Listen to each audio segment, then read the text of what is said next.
What's going on, guys? Thanks for tuning into the Local Crown podcast, where we're going to teach you how to wage war on your competition and earn your local crown, also known as the top spot on Google.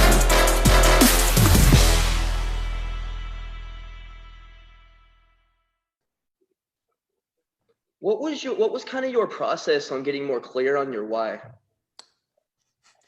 You know, it's interesting, man. Like, I don't have, everybody wants this super sexy, like, magic pill answer. Like, oh, yeah, you know what? To get my why, dude, I just did this little formula and I got my why. It doesn't really work like that. You see, you have to really put yourself out there. Again, I'm going to go back to religion because, if you think all these, you see, we deal with fundamentals. You see, all these people we've helped at Seven Figures, we help them with their fundamentals. The secrets to life have been around since the beginning of time. People just keep reframing them. We talk about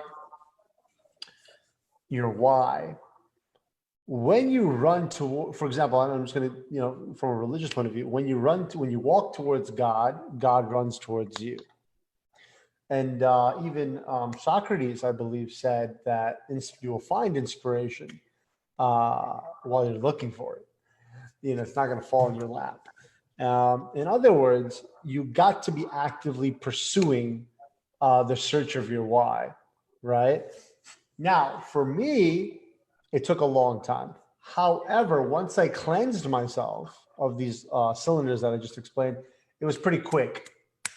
Okay, so step one is to cleanse your cylinders, right? For me, the last thing that I lost 50 pounds. As a matter of fact, in this order, hold on, I want to get this accurate. Pretty much lost 50 pounds at the same time was starting to get spiritual, then got rid of my toxic relationships. When I lost the 50 pounds, I also dropped all my bad habits. At the same time, I dropped all my toxic relationships. Then the last thing, once I cleared all that out, was only then was I able to find my why. Only then was I able to find my why. And that was through like surrounding myself. So I had toxic friends and I replaced them with better friends. Like I joined a mastermind. When I joined a mastermind, people were not talking about, stupid stuff like, how come girls don't like us or whatever. They were talking about real things. They were talking about like charity. I'll never forget. I was in a mastermind. I was in, as a matter of fact, it was Russell Brunson's mastermind. And somebody in there was talking about charity, and they were talking about this organization, sightsavers.org, and how, dude, for $80, these people in third world countries, they actually are blind because they can't afford a cataract surgery. Okay. So for like 80 something bucks, you can actually pay for that surgery and give the gift of vision to a blind person. And I was just like, and that literally became a why that made me cry. In other words, philanthropy, but that only happened by surrounding myself with a different environment to be exposed to different things, because that's the thing, right? You have to expose when people are a little lost, you need to expose yourself to different elements. It's like, you ever hear this expression, man, this person's well-cultured, well-traveled. That's why even, again, you go back to a religion, even in religion, it encourages you, go travel, go see God's beauty, go see the land. It encourages you to do that and it's so true. When you travel, it's so mind-opening. So yeah, hopefully that's helpful.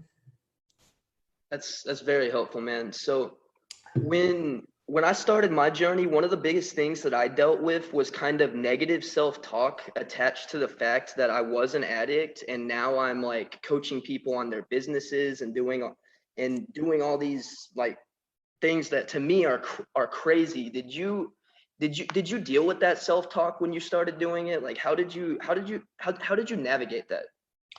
What is this? What were you saying in your self-talk? Just that I used to be an addict, or, well, when it comes down to it, once you are an addict, you're always an addict in a certain way. So I always had this limiting belief in my mind that I was like, I'm just an addict. Why would these people listen to me? Did you ever deal with those kind of thoughts? No. No. You want to talk about mindset? What do you do? What do? I work with Sid Clevenger at the Better Leads Agency. You do what? I work with Sid Clevenger at the Better Leads agency with him and Tiffany. Right. And what do you do? I do sales for him, and I help him with the day-to-days of the agency and just make sure everything's running right. So sales, you do sales. Coaching as well as coaching other people as well. So you're a coach? A little bit, yes. And what do you coach people in?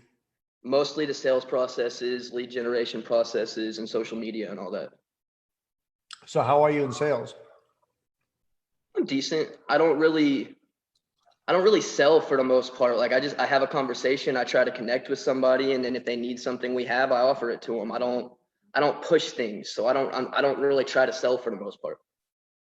Right. But I mean, like, do you generate good revenue? Yeah. So that's the thing, right? Is that you're not, and like, you see, we shouldn't be labeling ourselves. You see, here's the problem. The subconscious, which is the real powerhouse of your mind, that's where all the magic happens. It's actually a complete genius, but also has a few interesting quote unquote flaws. Well, they're not flaws. It's actually a beautifully hidden feature. And that is, it doesn't know the difference between you and I. So if you call me a loser, your subconscious doesn't actually recognize that hate is geared towards someone else. In other words, it's recognizing it as hate. And in other words, when you hate someone else, you're actually hating yourself, because your subconscious doesn't know the difference between you and I. So if you have negative hates, you know that age-old saying, when you hate someone else, you're just hating yourself. It's absolutely true. It's scientifically proven. So we should not be our own worst enemies. We should not be labeling ourselves addict. Is a label. You're not an addict. You're a success coach that's gotten people great results. That should be your label. You know what I mean? We should be concentrating on the positive, not the negative, because we all have negatives. We all have flaws. We're humans. Humans are mistake-making machines. What are we going to do? Go around being sad about all our bad habits, all our flaws, all our negatives, or should we concentrate on our positives? Because the reality is, what you focus on expands. So we need to get the negativity. If you're painting and you have black paint or blue paint or whatever, and you're like, dude, I'm always using blue paint in these paintings, and they don't look good. It's because there's blue paint right in front of you. Here's what you do: get rid of the blue paint. You see what I'm saying? Yeah, you just have to change something. Yeah. Change the words that you use. I think the most powerful thing in the world.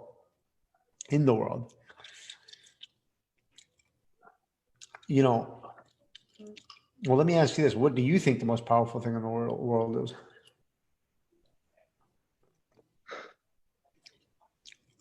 I guess I'm not really sure. I've never really contemplated what the most powerful thing in the world is. Just the first thing that comes to your head.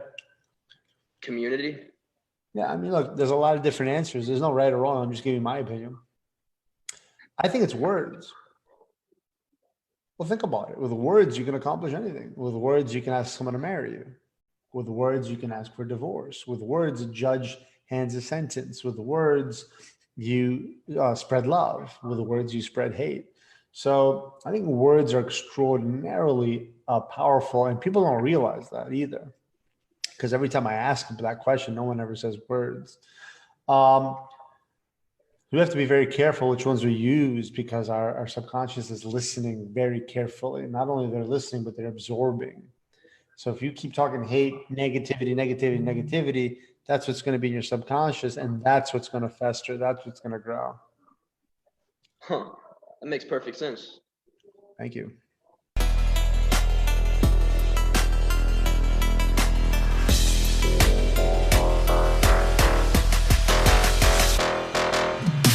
Thanks so much for tuning in. I hope you learned something. If you have questions, email us at info@thelocalcrown.com. And if you want to get featured in our publication, Inside the Empire, alongside John Lee Dumas, the entrepreneur on fire, Jayson Waller, the CEO of Power Home Solar, Sharon Lechter, Dan Caldwell, the man that started Tap Out, and the limitless man himself, Jim Kwik, for free, then head over to thelocalcrown.com/become a contributor.